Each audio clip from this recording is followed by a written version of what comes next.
Today, we're diving into a really powerful narrative about a young girl's journey through some truly unimaginable hardship.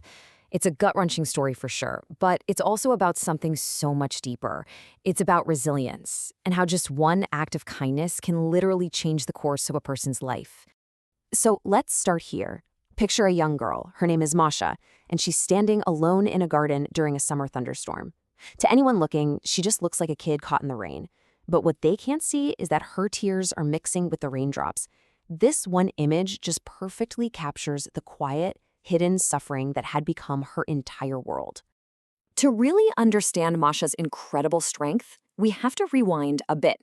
Her story doesn't just start with this storm. It starts with a series of absolutely devastating events that they stripped her of everything. I mean, just look at how fast her life completely fell apart. At age 5, everything is perfect. A happy family, a loving home. Then, bam! Just 1 year later, a horrible accident leaves her as the sole survivor. And before she can even process that grief, greed takes over. By the time she's 7, she's trapped with so-called guardians who don't see a child, they just see a paycheck. And her daily life? It was just a brutal, constant reminder of what she'd lost. While Masha was shoved into a tiny storeroom, forced to wear old clothes, and worked like a servant, her guardian's own daughter, Nastya, was living a life of absolute privilege. This wasn't just neglect, it was psychological torture, day in and day out. And this whole thing was a calculated deception. Whenever social workers came to check on her, Masha had to put on a performance. She was threatened into smiling and saying everything was wonderful because she was terrified that telling the truth would mean getting sent back to an orphanage that she remembered as being even worse. And this one quote from her Aunt Sveta, man, it just says it all, doesn't it? It perfectly captures the casual, daily cruelty she faced. As her guardians drank more and more, their neglect just got sharper, turning into outright abuse, like forcing her to work outside in a thunderstorm without even a second thought. And right here is where things go from unbearable to absolutely terrifying. The arrival of Grishka, an ex-convict, just shatters everything. When he attacks her, Masha actually fights back and runs for her life. But when she turns to her guardians for help, they just dismiss her. They're too drunk to care. In that moment, she is completely and utterly alone. But it's right here, in this moment of total desperation, that her story takes a huge dramatic turn. This is where we see how a single person stepping in can break a horrible cycle of abuse. So Grishka has her cornered by the gate. It really looks like it's all over. And then this voice just cuts through the dark. A young man named Dima appears, seemingly out of nowhere, and he scares the attacker off. For the first time in years, somebody actually stood up for her. So who is this guy, this rescuer? Well, Dima isn't just some random hero. He's a med student, son of a diplomat, has lived all over the world, but he's here visiting his grandmother. He's kind, he's a little goofy, and right away he gives her this sweet nickname, Button. He represents a world of stability and kindness that Masha probably didn't even know existed. And Masha? She flat out refuses to go back to that house, and Dima totally gets it. So he takes her to his grandmother, Baba Valya, and all of a sudden, Masha finds herself in a warm, cozy kitchen, smelling fresh apple pie and hearing gentle, friendly voices. It's a whole new world. And as she's drifting off to sleep in a real bed, feeling safe for the first time in forever, you can just imagine the questions spinning in her head. It's this wild mix of fear, but also a tiny, fragile little spark of hope. And you know what? Her life does change. Big time. The very next day, Dima goes right with her to the authorities. And with his testimony, Masha's nightmare with her guardians is finally, officially over. A brand new chapter is about to start.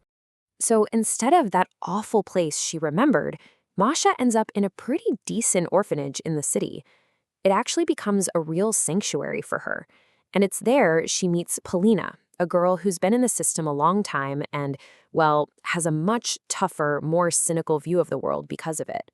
Dima, true to his word, keeps visiting Masha, and she finds herself falling head over heels for him.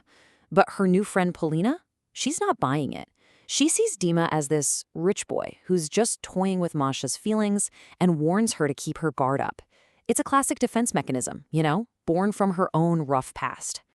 And then, just like that, it seems like Polina was right all along. Dima stops visiting. The letters stop coming. A whole year goes by in total silence, and Masha is just left heartbroken, believing she was a fool to ever let herself hope. So after a full year of trying to get over him, Masha's just walking in a park one day when her story takes probably its most shocking turn yet. And this is where it all comes out. He finds her. Dima yells out her nickname, Button. He explains he had to rush to London for a family emergency. And then comes the bombshell. He tells her he left a letter for her with Polina, a letter Masha never got. The betrayal is just stunning. It's a painful reminder that sometimes hardship doesn't bring people together. It just breeds jealousy. But with the truth finally out, all that pain and doubt from the last year just melts away. They look at each other and they share their first real kiss. And yeah, the pain of losing a friend is there, but it's completely overshadowed by the incredible joy of finding her love again. So their love is stronger than ever. But as things get more serious, Dima decides it's time to make a very public statement, which leads to one last heart-stopping challenge for them. Okay, so they're walking along an embankment and they see one of those bungee jumping attractions. Masha is, terrified just looking at it. But Dima, he sees it as the perfect stage for a huge grand declaration of his love. Masha is begging him not to do it, telling him, "You don't have to prove anything. I already know how you feel." But he's insistent. He doesn't just want her to know. He wants the entire world to know. And so he does it.